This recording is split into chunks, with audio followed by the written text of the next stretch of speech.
Our very last story, or at least I think so, is Fluff Those Feathers. If you stand outside for even a little while, you'll probably see something with feathers flit by.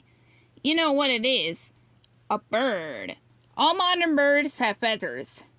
Ancient birds had feathers too, but they weren't the only animals to strut some fluff. Some dinosaurs also had feathery plumes.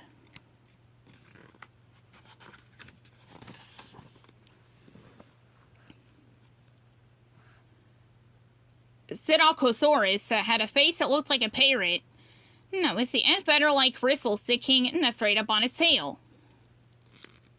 Was Inkysora a bird? No, it was a dinosaur.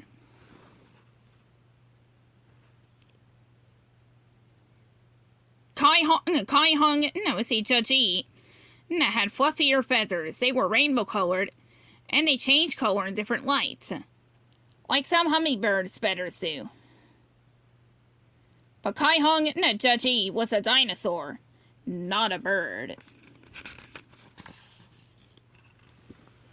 Velociraptor wasn't a bird either. When it fossils, its arms have little bumps, called quill bumps, where feathers would have been. Before Velociraptor became a fossil, it had arms covered with long feathers.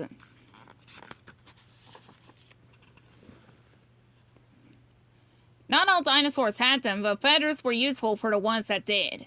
Some used their feathers for warmth, or to keep their eggs warm. Others may have used them for camouflage or for decoration. But dinosaurs are definitely not birds, and their bodies and feathers were not made for flying, right? Things weren't always that simple. This dinosaur's name means ancient wing. Archaeopteryx lived 115 million years ago. It was a meat-eating dinosaur with sharp teeth and a long bony tail. Scientists are pretty sure that this animal could fly, or at least glide, in the air. They think this dinosaur might be the ancestor of all birds. In the 1990s, fossil hunters found dinosaur bones in Antarctica. These bones belong to the Vegabis. It lived at the end of the dinosaur age. Vegabis looks a lot like a duck. It may even have quacked like a duck, and it flew like one. But it was a dinosaur, right? Or was it a duck? When scientists took a closer look at its skeleton, they found that Vegabis had a lot in common with the skeletons of dinosaurs and of modern birds. It turns out that Vegabis was both bird and dinosaur. Ancient birds like Vegabis were actually dinosaurs all along. Scientists call them avian dinosaurs. Today we all know that all birds are really modern-day dinosaurs. 66 million years ago, land dinosaurs vanished or became extinct. Most scientists think that this extinction was caused mainly by a giant asteroid. The crater for the asteroid is still on Earth today, partly buried underwater. The asteroid crashed into Earth in what is Mexico today. It sparked earthquakes and floods. It made the climate very hot. Land dinosaurs, like Ankylosaurus, Triceratops, and T-Rex, could not survive. But the avian dinosaurs, also known as birds, lived.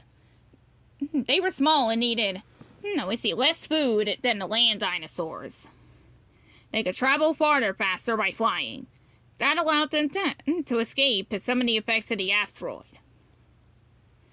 Not all dinosaurs were birds, but all birds were dinosaurs.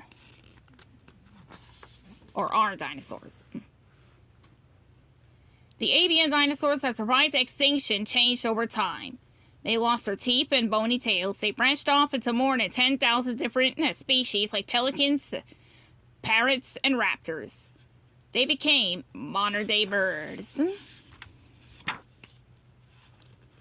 So look outside your window. The next time you see a bird fly by, remember that you are looking at a small, feathered dinosaur. The end.